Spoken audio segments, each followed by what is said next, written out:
All right, guys, welcome back to the podcast. Today I'm joined by Ben Palis again, and we're talking about atomic habits, an easy and proven way to build good habits and break bad ones. So, written by James Clear, New York Times bestseller. James continues to speak at large, Fortune 500 events. His lessons are used by the NFL, NBA, MLB, all kinds of high performing companies and athletes. So, um, I'm excited to talk about this one. So I related big time to this book.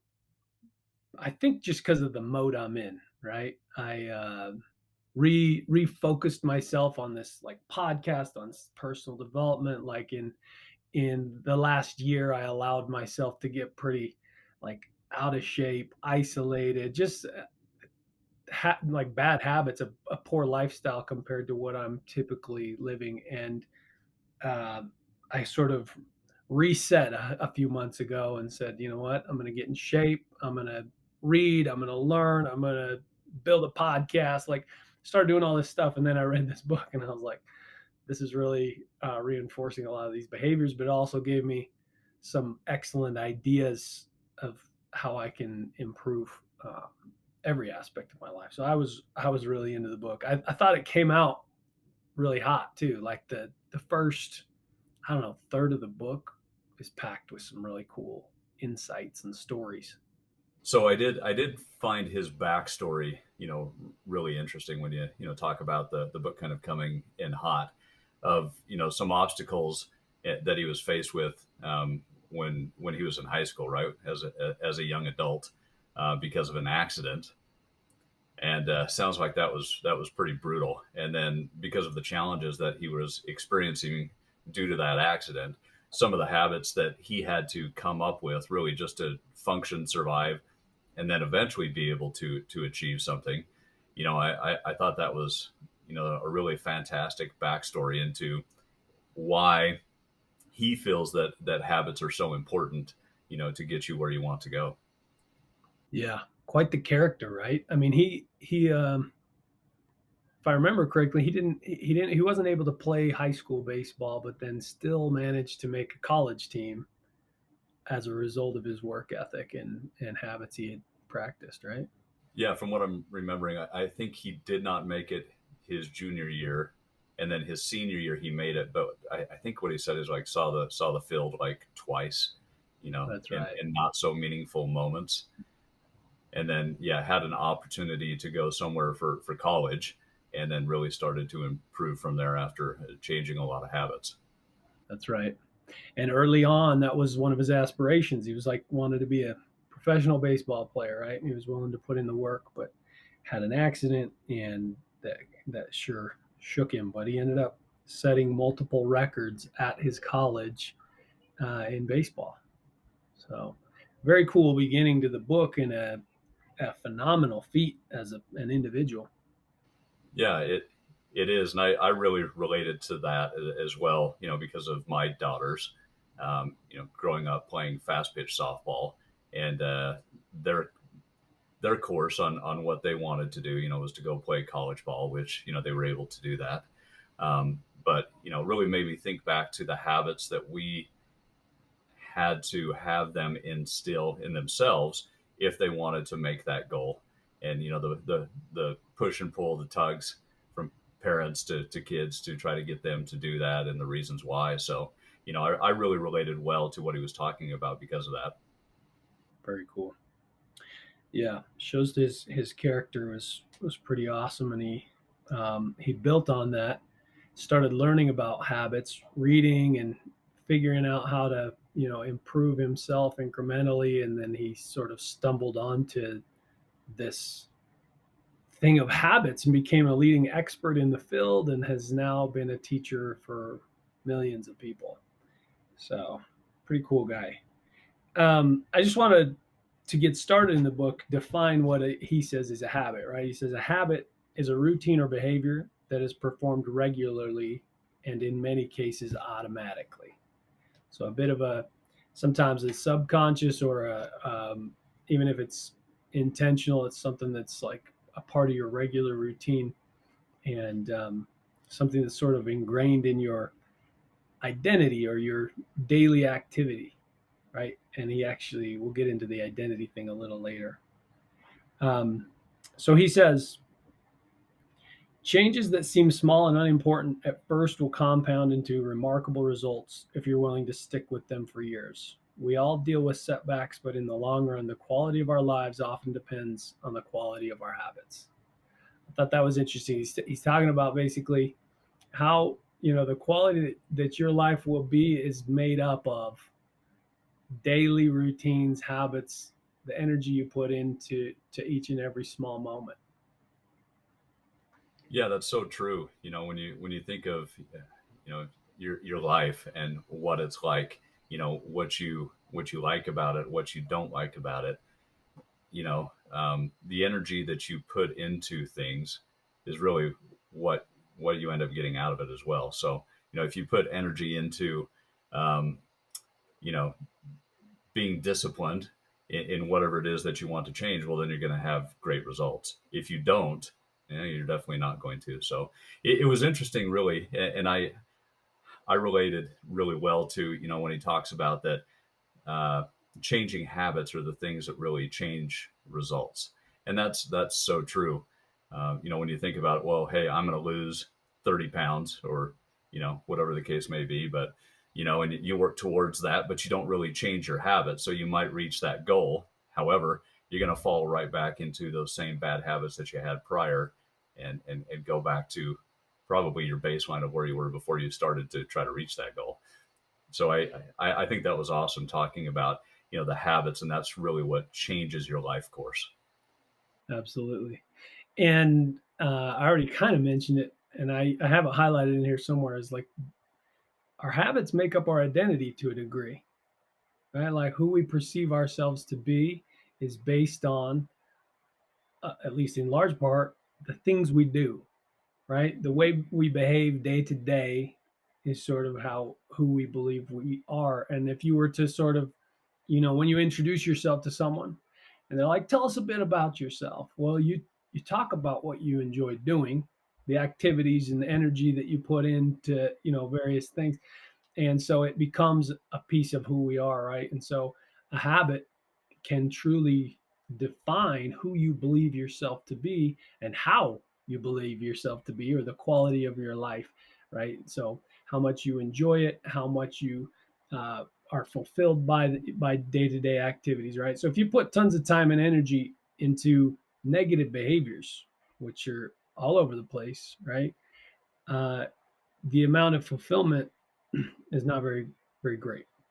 You put your time, energy, and effort into positive behaviors that, whether they build you up emotionally, spiritually, mentally, or financially, physically, if you're trying to get into sports or whatever, as you say, you get out what you put in. And if your habits consist of those types of positive behaviors, the quality of your life skyrockets over time. Yeah, definitely. And it's interesting, um, because as we meet new people, right, day in and day out, you always ask them, well, tell me about yourself, or what is there, what do you do for a living? And that's what people really relate to. And I think it's exactly that, because that's what they put energy into. So, I think you can tell a lot about a person by the way they describe themselves, right? Like, are they a husband? Are they a mother or father? Are they whatever they describe themselves as, a healthcare worker, a golfer, uh, woodworker, whatever it is, you know, however they're describing themselves is probably really where they're putting the most effort into. Absolutely. Absolutely. All right, so I want to jump to a story in the book that I thought was really cool, Ben. You probably remember this one. So the British cycling team. Do you remember the story about that? Yeah, that So go ahead.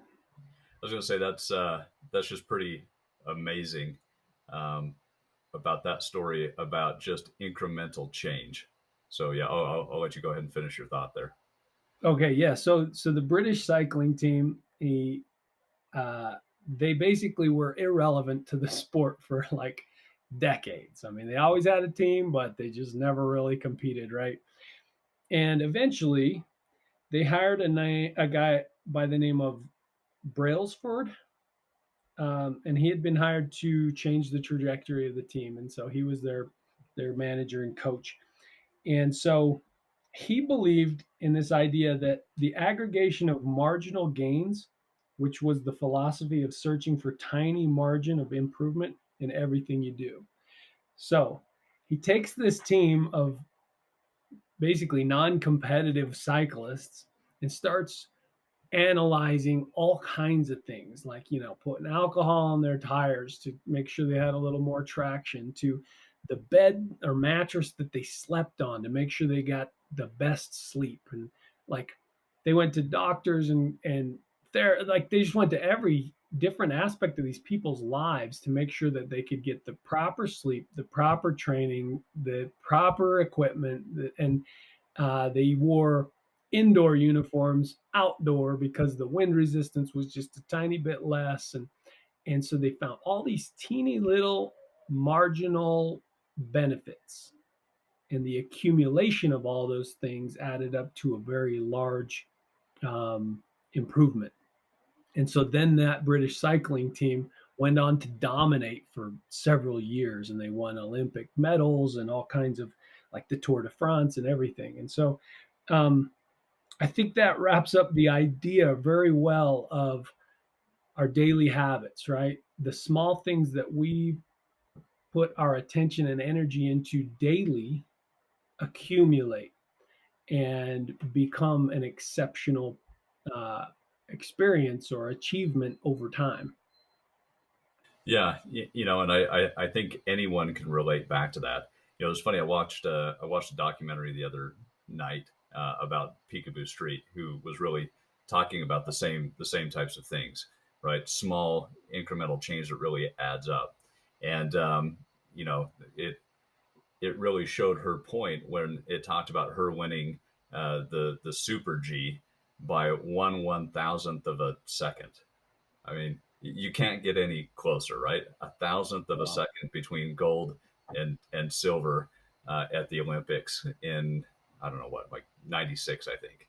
Um, but just thinking through that, okay, um, all of us are in competition every day, whether it's competition at work or in your home life, right? We're all competing in one way or another.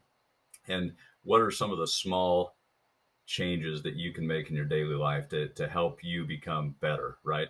And like I said before, whether it's a better spouse, or better father or mother, or better at your job. If you just think about the really small habits of things that you can change that really add up over time, boy, that doesn't seem so daunting to be able to change huge things in your life if you think about it that way. Right. Um, the Another way he says it is that habits are the compound interest of self improvement. Right. So compound interest. I talk about finance a lot on this podcast, where it's like basically every dollar is a little employee that creates new employees that work for you, right? And it's like over time, like the first year, you just don't make that much gain. If you invest 100 or 1,000 or even $10,000, 1 year of in interest gained is pretty meager. It's like, it's not exciting. But year two, you make a little more, then you start stretching it out. Year 10, it's like, man, we're starting to make some money.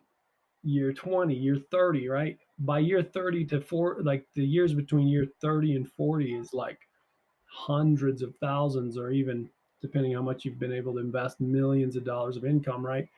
And it goes from small little benefits or even unnoticeable benefits to something magnificent. And so in a self-improvement world, it works the same, even though, it's harder to sort of watch it grow. Um, at first you start, for example, I read essentially every night of the week. I'll go in there, I'll read with my daughter as she's falling asleep, and that little habit accumulates, right? And now I've got over 50 book reviews on YouTube, and they're starting to accumulate on the podcast, and by the end of the year we'll have another, 52. Um, And as you do those little habits and then you look back, it's what Jim Rohn calls accumulated success. I like the way he says that. There you go. I haven't heard a Romy Rome quote for a while, so that's a good one. Accumulated success. Um, Speaking of which, he says success is the product of daily habits, not once in a lifetime transformations. That said, it doesn't matter how successful or unsuccessful you are right now. What matters is whether your habits are putting you on the path towards success. You should be far more concerned with your current trajectory than with your current results. And then a little ways down, he says, your outcomes are a lagging measure of your habits. Your net worth is a lagging measure of your financial habits. Your weight is a lagging measure of your eating habits. Your knowledge is a lagging measure of your learning habits. Your clutter is a lagging measure of your cleaning habits. You get what you repeat. Yeah, that really stuck with me. It really did. That number one, I think it's a hopeful message there, right? That no matter where you are today, you can change things if you want to, and it's not that difficult to change things because you just start on changing very small habits, small things every day, and those small things grow into big things. So it doesn't matter if you want to change, where you are with your health or with your work or with your spouse or kids. I think it's just it's an awesome message to give that there's always hope for the future, and it's easy to do it if you just focus on the small things, and small things being habit then lead to big things and big changes. Exactly.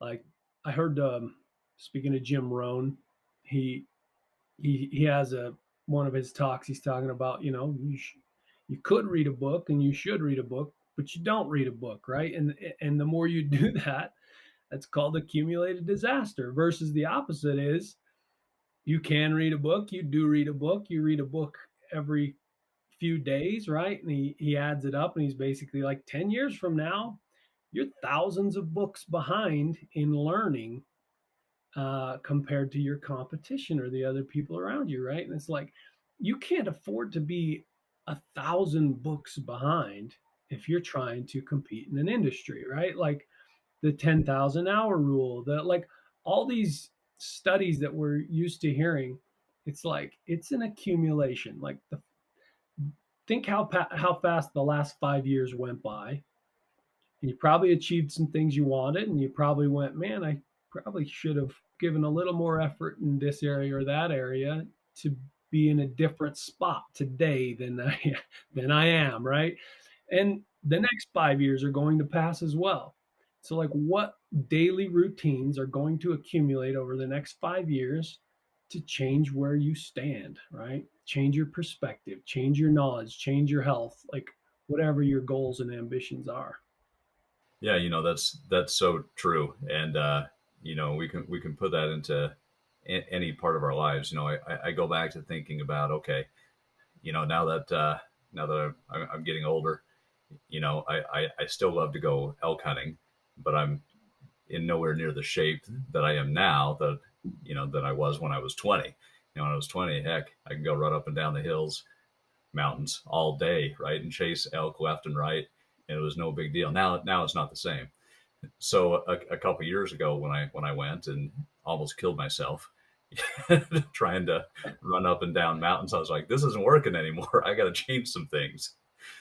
Yeah. So the next year I started thinking about, okay, well, I need to start off slow and build myself up. And it was just changing, that daily habit of literally going for a walk just to start out, right? And walking a couple miles, and then adding a pack on, and then putting 10 pounds in the pack and doing that for for a few days, and then build on up to where eventually I had 40 pounds in my rucksack, and walking 6 miles a day with it. And when I got up in the hills, boy, things were just a lot easier. But if you look at it that way, if you just at a drop of a hat, hey, I'm going to go do this without preparing for it, it doesn't work out well.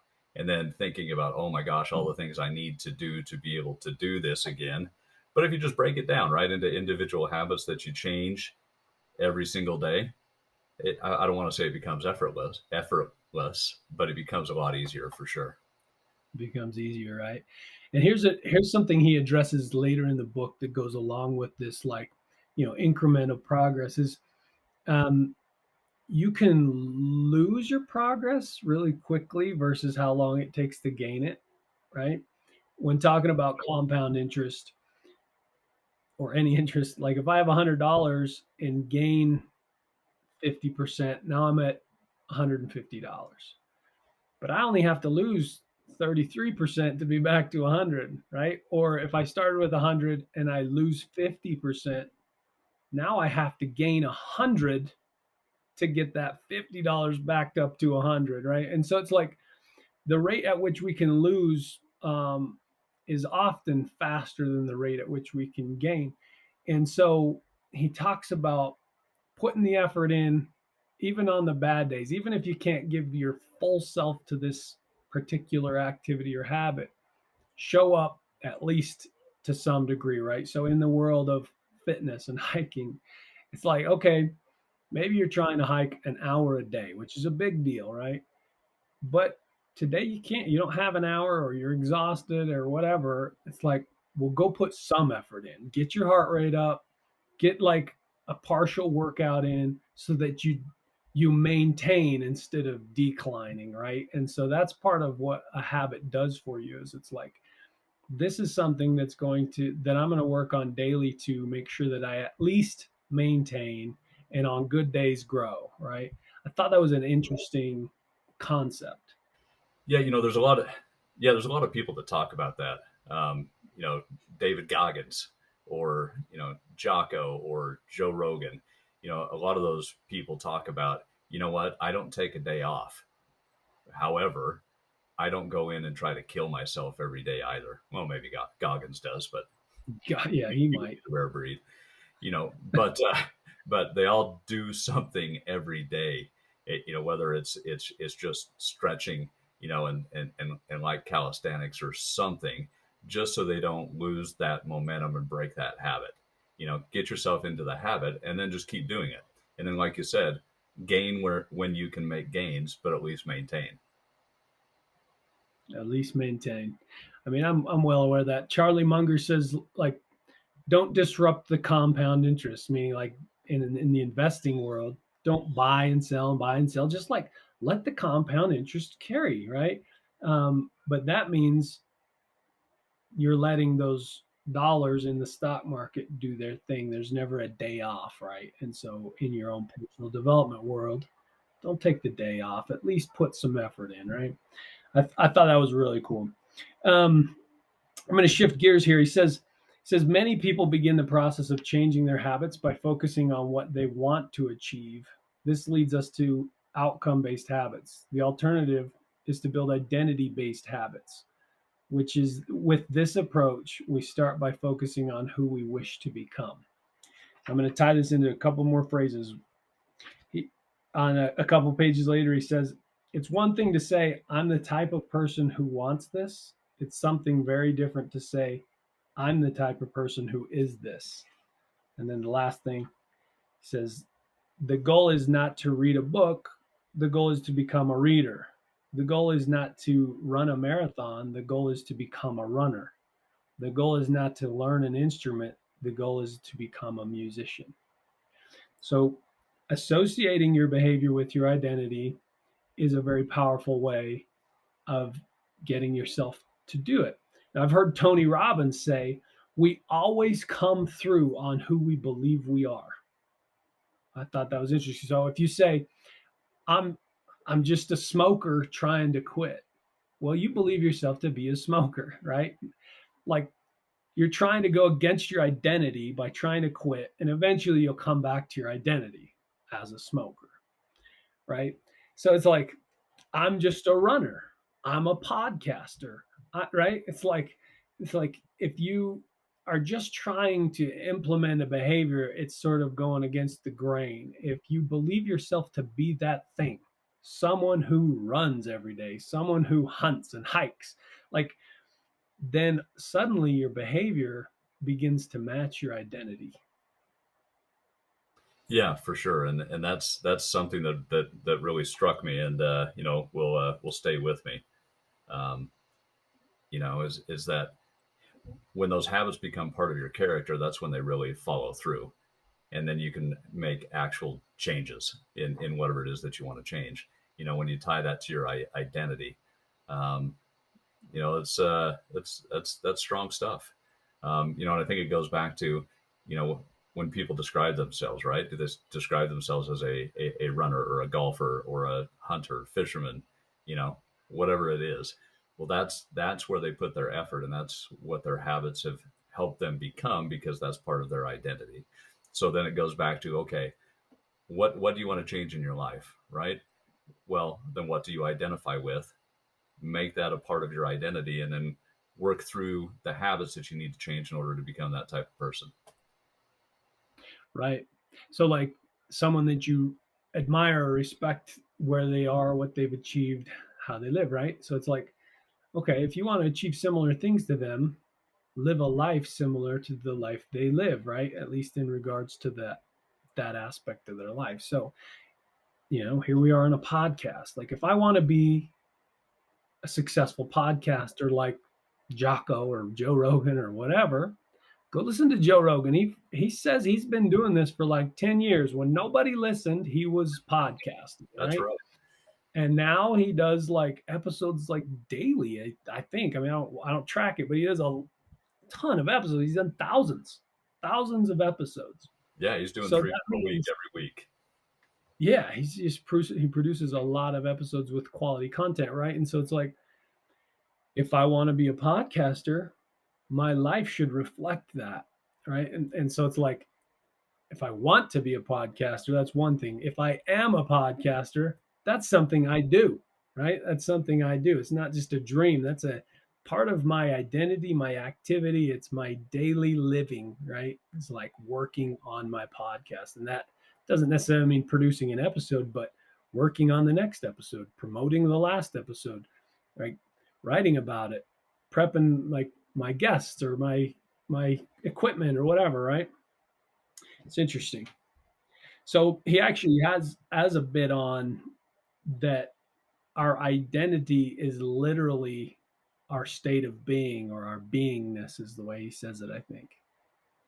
Yeah, for sure. And I've had this conversation a lot with my youngest daughter over the last couple of years. Um, where she's in college, she's an athlete, and I have to keep reminding her, you're a student athlete. And you need to tell yourself that every day. You're a student athlete. And why? Because there's a differentiation there, right? Student comes first, athlete comes second. That's not necessarily the way it is some days, but I think it goes towards, once again, identity. I want her to identify that she needs to be a student, because one day you got to get through college. And then you're an athlete, of course, because that's what she identifies with, for sure. Um, but there's a lot to that, right? With how you identify yourself is really where you're going to put your efforts. The other side for me is I started a new hobby in woodworking, right? and I haven't got to the point yet where I say that I'm a woodworker by any means. Instead, it's a hobby that I enjoy, woodworking, but I don't identify as a woodworker yet. And hopefully one day I will identify as a podcaster. Um, but I think it goes to where your efforts are. Yeah, that's an interesting distinction, right? This is a hobby, something I'll do occasionally when I have free time, versus I am a woodworker, is somebody that does woodworking consistently, day in and day out, knows the intricacies of the game, right? I'm cracking up at your story with your daughter because, as you know, I played college basketball, but I did not identify as a student, just as an athlete. Right. and And how did that work out for you during those days? yeah, so eventually I transferred colleges and started over as a student and not as an athlete. and I did much better in the academic world that time around. So for the first little bit, I was just athleting, and that was, and honestly, I mean, I at the time I was uninterested in college. I thought it was a waste of my time, and didn't perceive myself as a student at all. And that it was like the nuisance part of what I had to do in order to be an athlete. And so I perceived myself as an athlete that could make, I thought college was like, oh, everyone tells me I need college to make money, but I can already make money. So I just am here for sports, right? Um, Right. then when I changed sort of directions, and it's like I went into healthcare, and you don't just get to be a nurse without the degree, right? And so I dedicated myself a little more, and I changed my identity. I was a nursing student, and I did much better. So you kind of have to identify who you want to be, and then prove it to yourself that that's actually who you are. Yeah, I think that's what it comes down to right there, is that you have to prove to yourself who you are. And I think honestly, I think that's a lot of this book in a nutshell, right there. Because I had the same experience, with myself going through school, right? And I think it's because we were young male knotheads for the most part, and so maybe didn't identify so much as a student until I really decided the same thing, wanted to go into healthcare, to be a respiratory therapist, and then I got serious about it and really changed those habits to become a respiratory therapist. Got a lot more involved in school, really, to be a student, so that I would know what I was doing, so I wouldn't kill anybody. When eventually I got out and got in the hospital. Um, so I think that's it. I think you have to decide who you're going to be and then prove it to yourself. All right, so we've kind of beat this down on, how it's associated with your identity, and the importance of habits, and that incremental growth can turn into something great.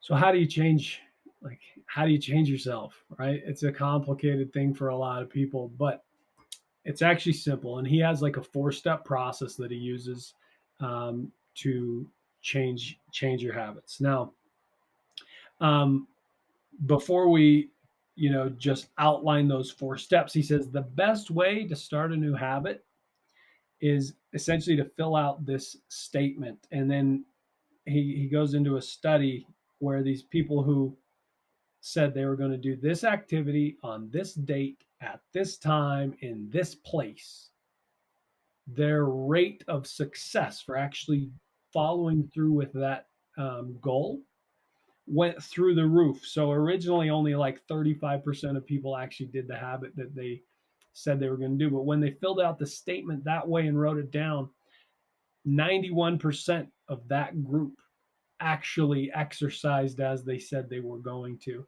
And so the first step is to say, I will do this behavior at this time in this place, right? Really define it, tighten it up so that it's not just like, I want to exercise.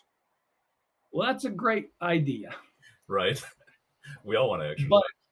But yeah, but life is filled with options, right? And demands, and other people have demands for you, and all these things, right? And so it's like, when are you going to exercise? For how long? At what place?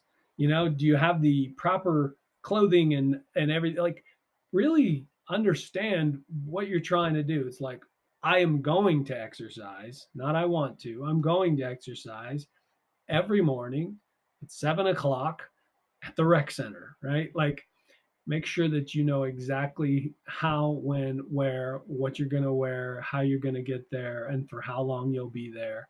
And your chances of actually changing that behavior will go through the roof. Yeah, definitely. And it's so funny because a lot of the things that he brings up in this book, and this one in particular, is something that I know to be true. I've done in the past, and so I know they work. For example, I used to lift a lot back in my 20s, and I always had to have a lifting partner, not to spot me or to do anything like that, but so I wouldn't flake on myself. So, in the morning or evening, whenever it was, we had a set time that we would meet each other and go and lift, whether it was, 6 p.m. or 6 a.m. And so there were so many times when I'm like, I just don't feel like it. I don't want to go. There's something else more important, something else I want to do. I'm like, but I can't flake on, you know, Lindsay, was the guy that I was lifting with. I'm like, I can't flake on Lynn, so I got to go. And so I went, right. And it's the same thing that if you make a contract with yourself, right, you schedule it in, you're going to do it. Same thing I talk about with my daughter weekly. Put it in your schedule, right? Whatever it is, put it in your schedule. You have to actually schedule yourself study time so you know where you're going to be, what you're going to do, and how you're going to do it. And I think that's one of the best things that I do for work, for my job right now, is literally everything is scheduled. Everything that I want to accomplish in 1 hour blocks. So, you look the night before, what do I have to accomplish tomorrow? Well, it's right there. Anything else I need to add in? Okay, let's put that in. You get up the next morning, you've already got it right in front of you. Everything that you're going to do and accomplish for that day, it's right there, set. Then you just go and do it. So the hard part's already done, is putting it on there and deciding how you're going to do it. Then it's just going and clicking through everything and getting stuff done. So I think if we were to do that, with everything else in your life, it just makes things so much easier. And like you said, if you want to be a podcaster, hey, schedule it in. Schedule in Friday at 1 o'clock, 1:30, that we're going to do a podcast. Then you do it. Yep. It's so I mentioned the demands of the world. People will use you to meet their goals or their needs if you'll allow them. The world has so many demands of every kind, and when you schedule it in, you've kind of put that a demand on yourself for that thing. But at least it's proactive and it's the thing you want, right? Now I've heard no, in Dave Ramsey's book, Total Money Makeover, he mentions this Harvard study where I can't remember if it was the 2 or 3% of Harvard grads who actually wrote down their goals achieved more than, I think, 10 times more than the other 97% who did not write down their goals within 7 years of graduation. So and there's strategy to why and how you should write down goals too. Like he said, I'll do this at this time at this place, right? Like being very specific, putting it in your calendar, putting it in a contract with yourself, and now you've created the demand for that time slot of your life. Like nobody else is gonna beat that out. I'm going to follow through with the contract I've signed, right?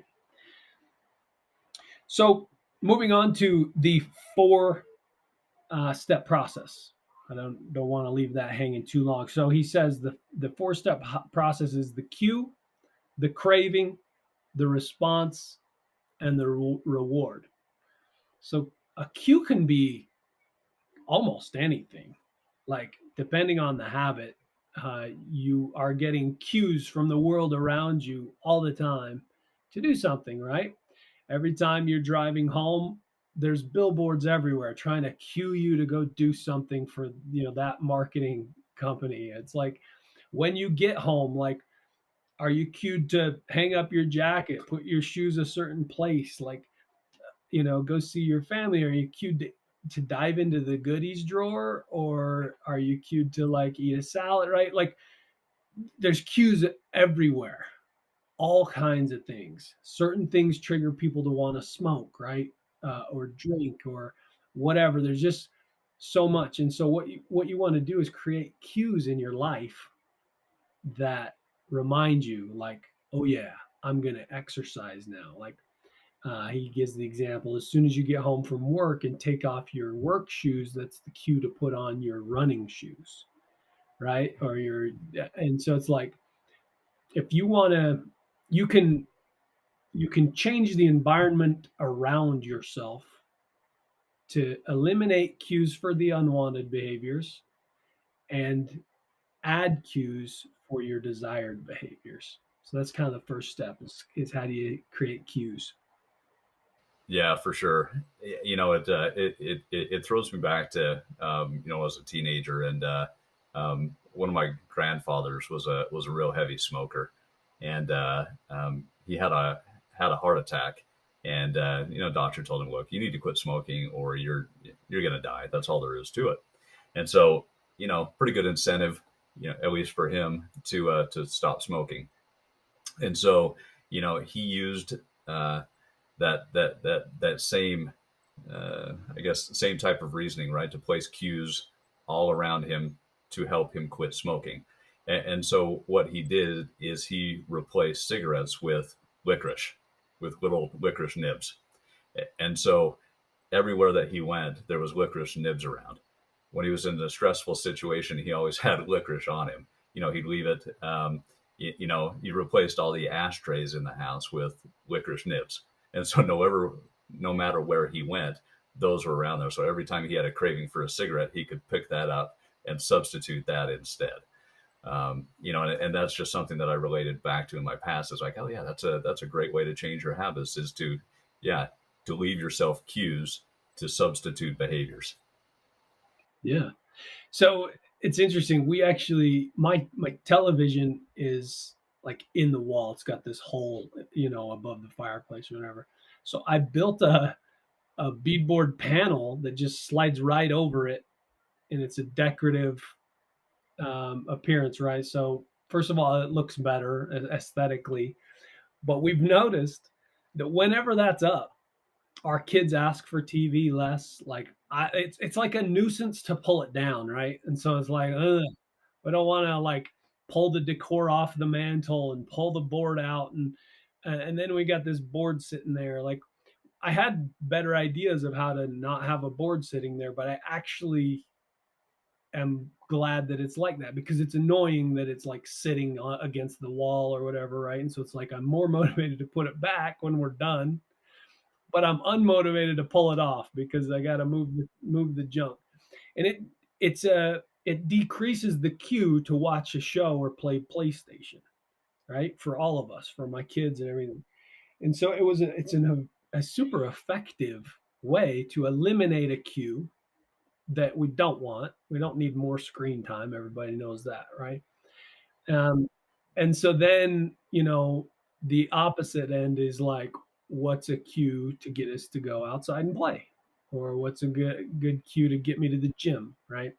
Those kinds of things. So I really, um, I really liked the way he sort of brought that to my attention, like how effective your environmental redesign can be to make your life exactly what you want it, right? Leave your shoes, your running shoes out. Like get something that cues you to eat a salad before you dive into the goodies, right? Um, can you walk to work or run somewhere? Like all these positive cues. Redesign your environment, hide the junk, eliminate those things, right? Eliminate the friction, he says, and make all the positive behaviors you want to implement a larger part of your environment. So I gotta go to this portion he calls habit stacking. And this was a nice epiphany for me. Like this is something that I was really like, oh, this is awesome. So he says there's kind of two steps to this habit stacking. Number one, if you want to develop a habit, make some habit that already exists the cue for your new habit, right? So he says, let me see. So after I pour my morning coffee, I will meditate for 60 seconds. Or after I meditate for 60 seconds, I will write my to-do list for the day. Right. So now you're embedding a new behavior right after something you already do. So a lot of people get up, they go to the bathroom, they go make their coffee, and then what's next? Make the having your coffee the cue for getting my running shoes on and going to the gym, right? After I write my to-do list for the day, I will immediately begin my first stack. Or consider this habit stack in the evening. After I finish eating dinner, I will put my plate directly into the dishwasher. After I put my dishes away, I will immediately wipe down the counter. After I wipe down the counter, I will set out my coffee mug for tomorrow morning. So his evening routine turns into his morning routine, which turns into his evening routine, right? And so it makes it easy to remember.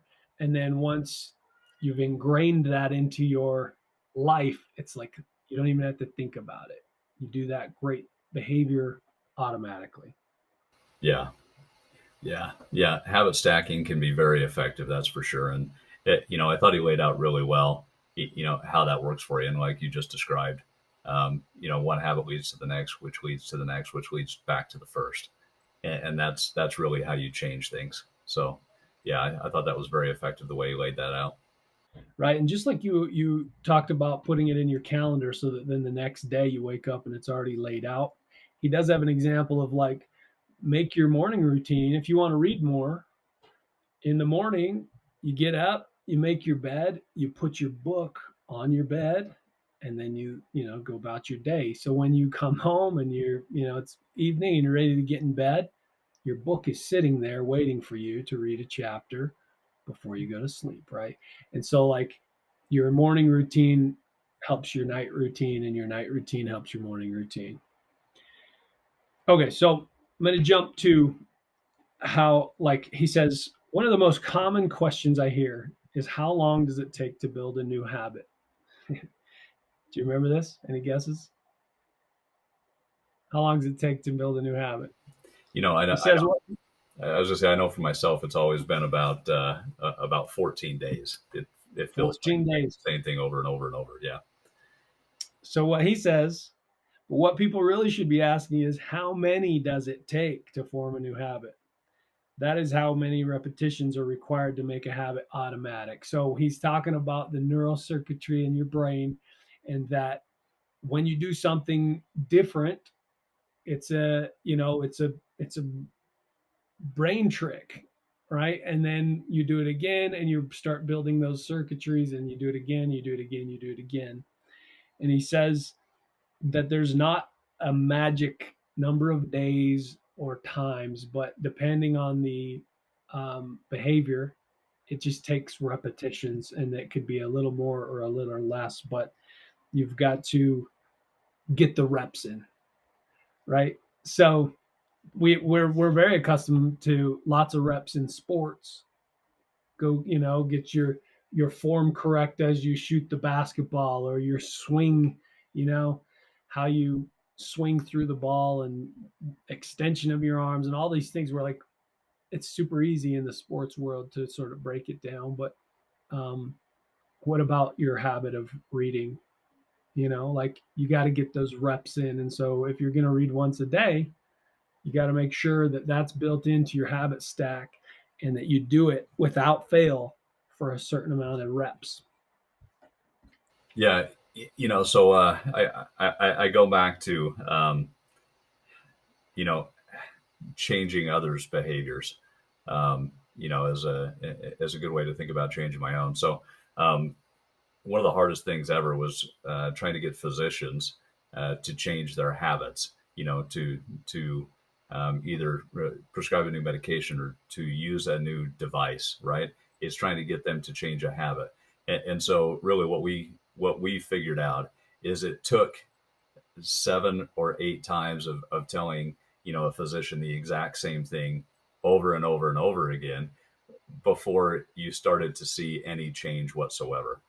And then it usually took another another half a dozen to a dozen times after that of that them finally that finally clicking with them. And let's say that they prescribed this new device once. It took another 6 to 12 times of following up with them to get them to do it a second time and to do it a third time to make that to become a habit. And it was so tough to get that change to actually happen. And it's the same with ourselves, right? Is that there's got to be a change actually in that neural process that you have in receiving information and then changing it and doing something different. And it takes time to change anything. But I always relate that back to, how tough it was to get physicians to do something different, and thinking, boy, changing myself is not nearly as tough as doing that. So it's easier to change yourself than others. Certainly. He says the more energy it takes, the less likely it is to change, versus like, habits that take small amounts of energy are more likely to happen, right? So in the case, like if you're trying to change an entire process, the way a surgeon or somebody does surgery versus, trying to get them to make a phone call and give an update daily or something, right? The amount of energy matters. So as you're trying to assess yourself and what patterns you want to change, you may have to start really small.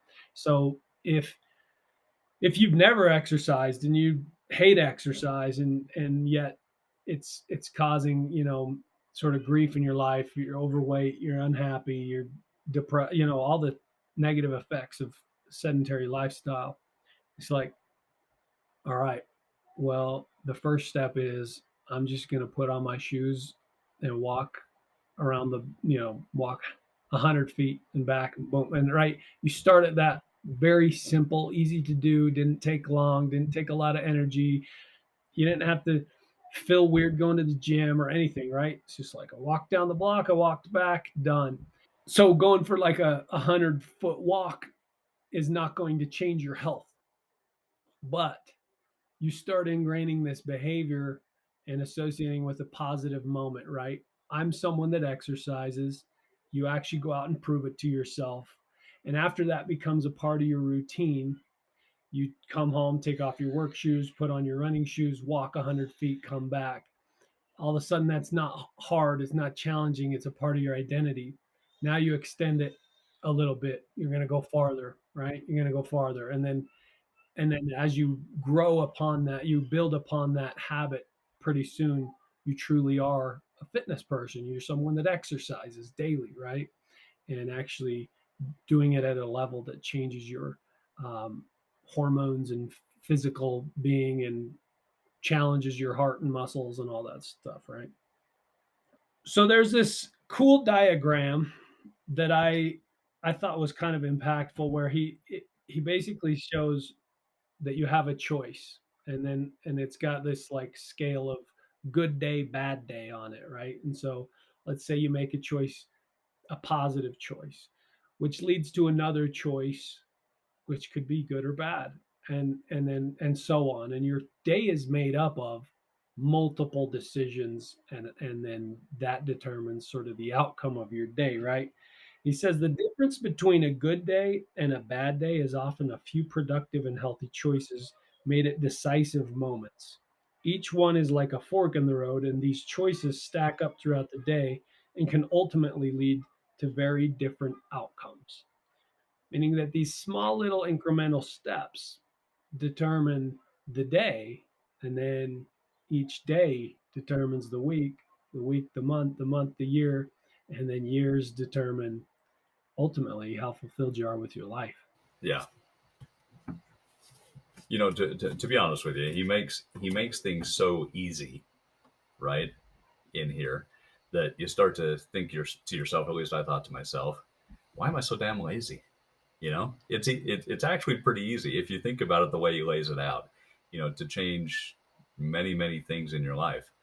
And you're like, gosh, all I have to do is just, change a couple things. Like you said, good day compared to a bad day, can be two small, simple things.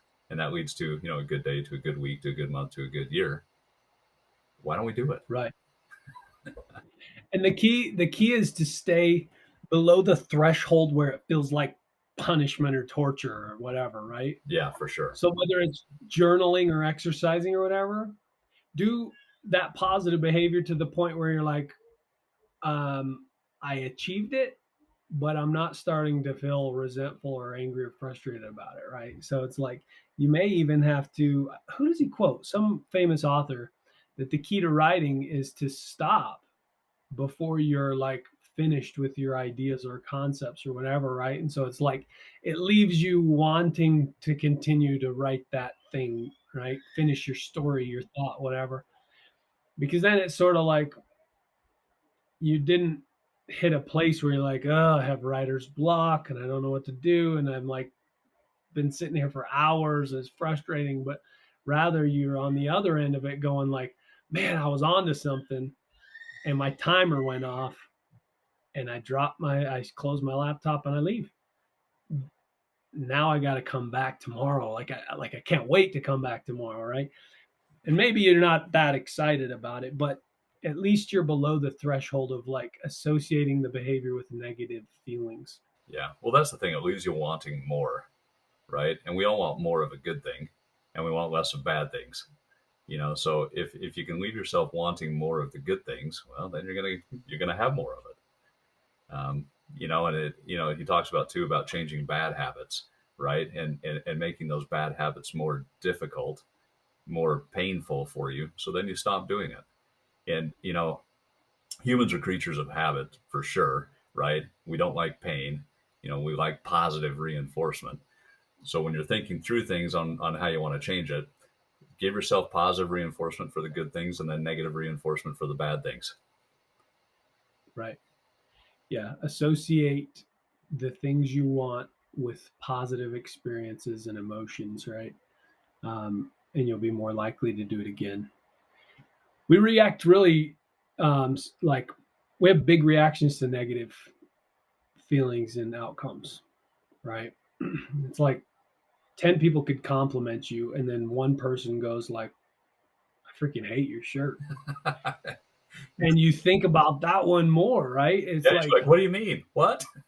Yeah, do I look weird? Do I look weird today?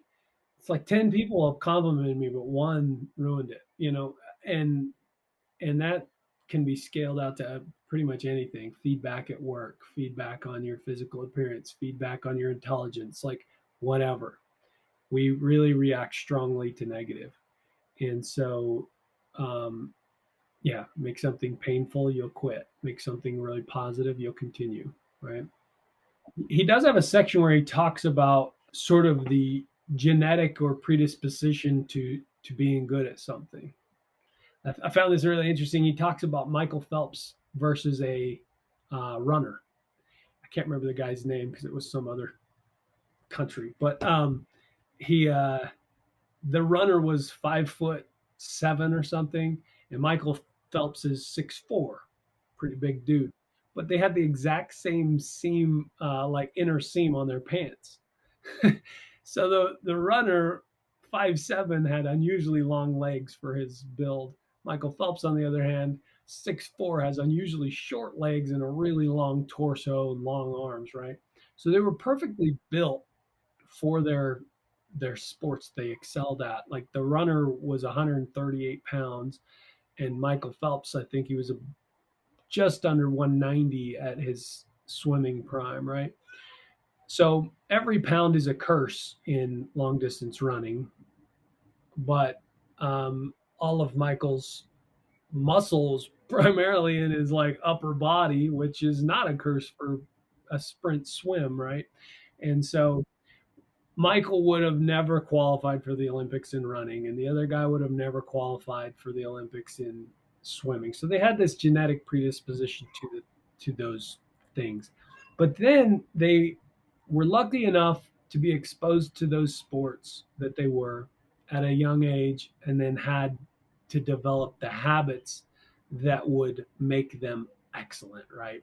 And so if you're not genetically like predisposed to something, your habits will make it unrecognizable that you were actually at a disadvantage.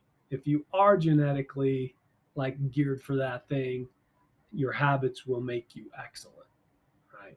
I thought that was kind of interesting. Like, listen, you're not cut out for everything, but you can be really good at a lot and you could be great at certain things. So how do you find the things that you'll be great at? Because we're all different. So he has a few questions for us. He says, find what feels like fun to me but work to others. And then he explains that. And he says, what makes me lose track of time? Where do I get greater returns than the average person? And then what comes naturally to me? So for me, a couple things like sports, I could play any sport all day long and never get bored. Number two, finance. I used to ask for stock for Christmas when I was a teenager.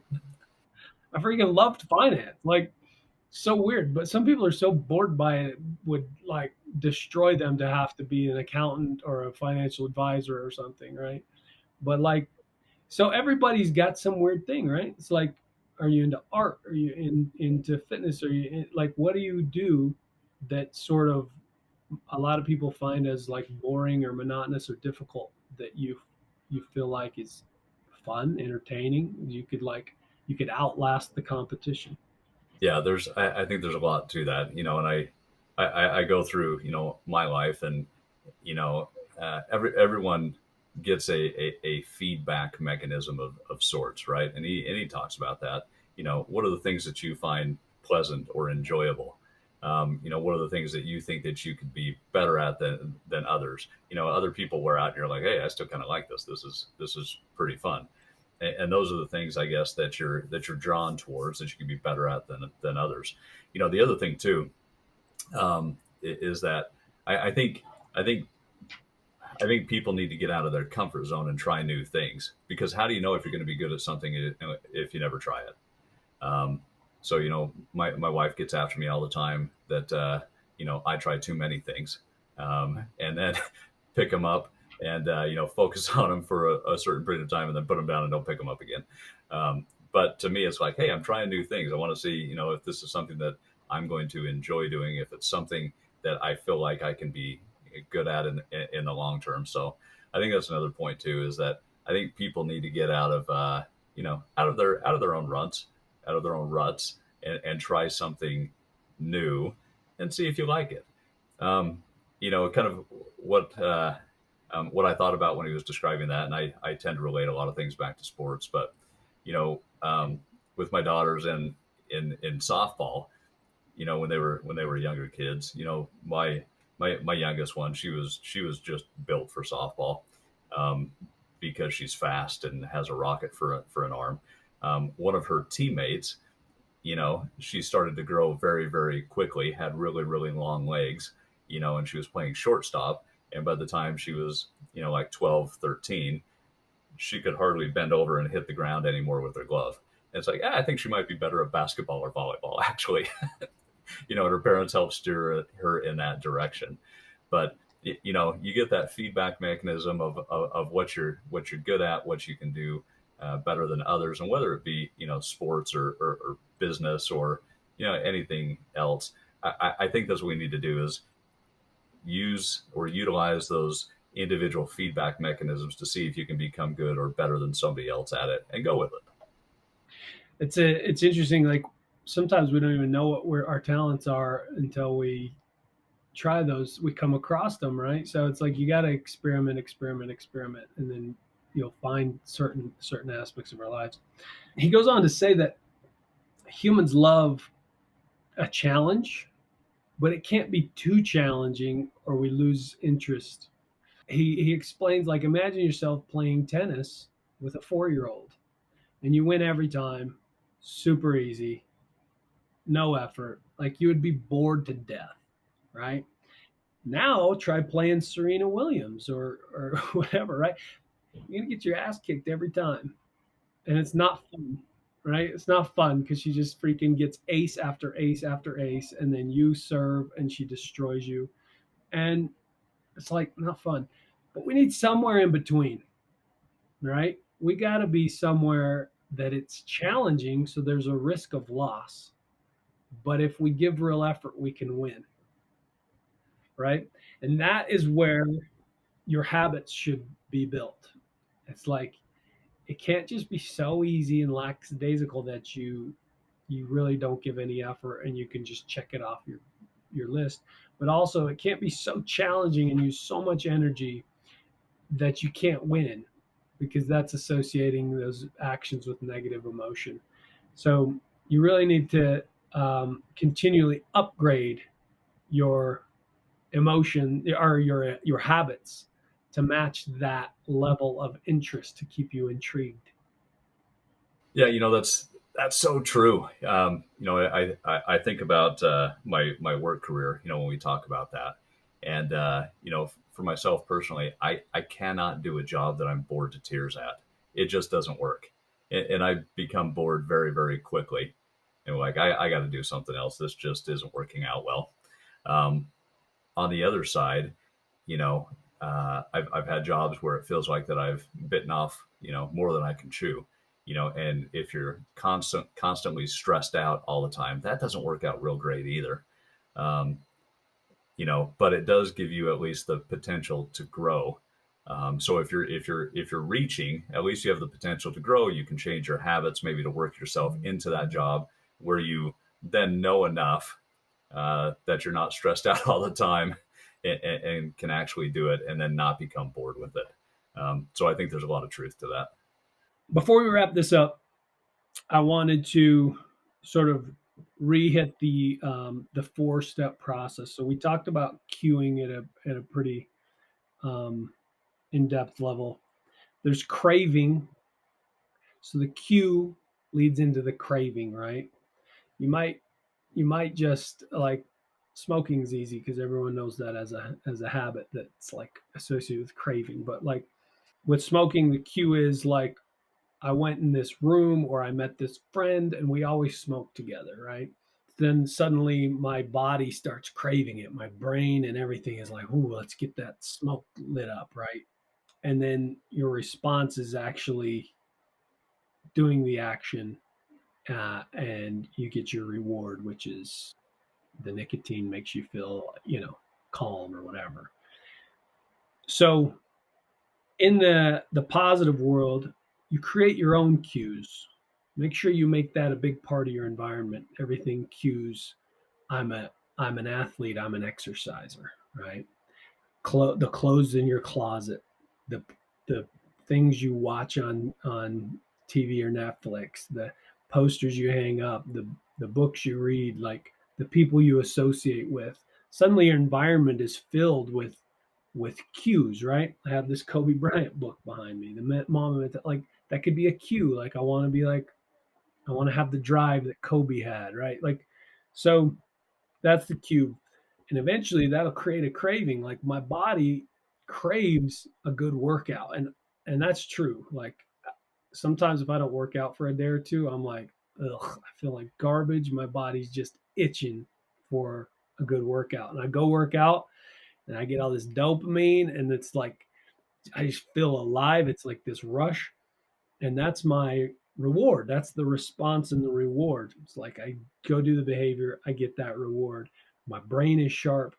My body feels good. I You can feel this like weird feeling in your lungs where it's just like they feel a little bit stretched and worked, but then like working effectively. It's this strange feeling I can't describe, but so that's exercise. And no, not yeah, Rhonda Patrick. She is this cool follow on Instagram. She's this scientist.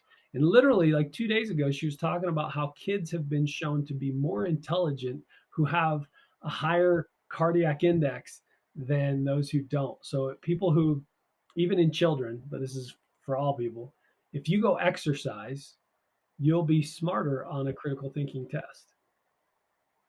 And so, like, there are rewards associated with exercise, but some people have not yet found those, right? And so it's like you need to create every step of this process. So, to wrap this up, then, um, habits are essentially breaking down your identity and rebuilding new ones. And so you can get caught in ruts, both because of your habits. So, even if you've built a new good habit, it could sort of hinder your progress for the future. So you got to constantly be reassessing. And so I'll end it on this. He says a lack of self-awareness is poison. Reflection and review is the antidote. So constantly assessing your life. What are your visions and goals? What are your processes to get there? And the habits that fit within each of these steps, right? And so like redefine your identity, over and over and over so that you're constantly on a path of growth.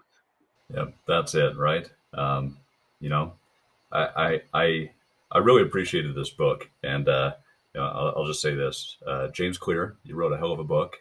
I thought it was fantastic, and really helping to break down individual habits that you can create over time to do big changes. I think it's absolutely fantastic. So glad I had the opportunity to be able to read it.